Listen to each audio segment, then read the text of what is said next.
Terkait dengan menunda pengungkapan kasus ini kalau tadi berarti kalau kita berbicara tepat atau tidak tepat, menurut Anda seperti apa jadinya? Ya, justru kalau saya nilai ini tidak tepat ya, penundaan penanganan perkara korupsi yang sekali lagi kita sampaikan ketika statement ini keluar, artinya ada persoalan di institusi penegak hukum soal integritas ataupun profesionalisme dalam penanganan perkara korupsi gitu ya. Oke. Harusnya sekali lagi penegakan hukum dan juga proses elektoral ini ya berjalan saja sesuai masing-masing, karena kalau misalkan karena mau pilu kita tunda, Anda bisa bayangkan ya, ketika ada pelaku calon kepala daerah yang kemudian dia melakukan korupsi tapi kemudian penegakan hukumnya ditunda, dan penundaan ini bukan tidak mungkin ada proses yang deal-dealan koruptif di belakangnya gitu ya, karena proses yang tadi gitu ya. Maka ketika kita bilang bahwa yang harus dibenahi bukanlah penundaan penanganan perkara korupsi, tapi bagaimana memperbaiki pengawasan di internal penegak hukum dan juga akuntabilitas dalam penanganan perkara korupsi di penegak hukum itu sendiri, khususnya perkara korupsi ya kalau kita bilang di sini gitu ya. Karena apa? Karena sekali lagi Mbak, publik itu juga harus mendapatkan informasi gitu ya. Tadi di judul tayangan ini adalah "Ex-koruptor boleh nyalon pilkada" ya.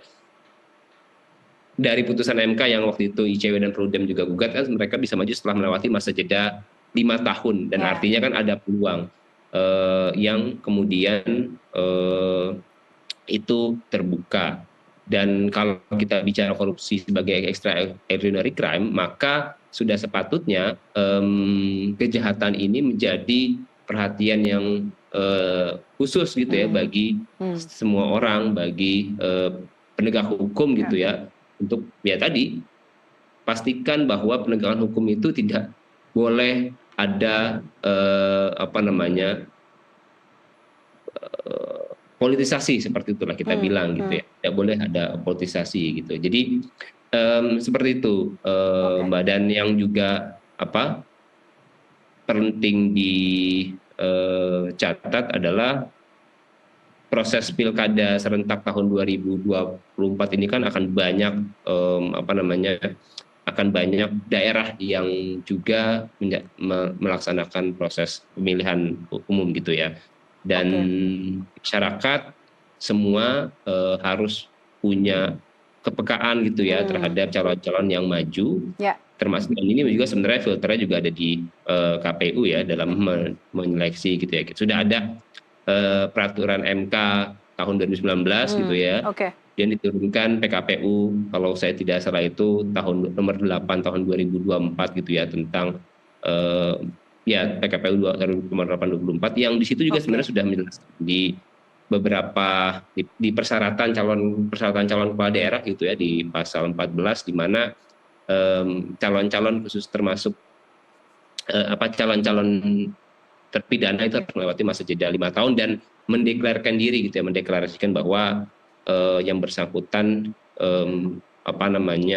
artinya terkait dengan transparansi informasi sehingga masyarakat mengetahui betul bahwa calon yang mereka pilih atau yang ada nanti adalah memang bersih dari tindak pidana atau ex napi koruptor seperti itu. Karena kembali lagi ini nanti terdampak juga untuk daerahnya dan masyarakat sendiri, sebenarnya seperti itu ya.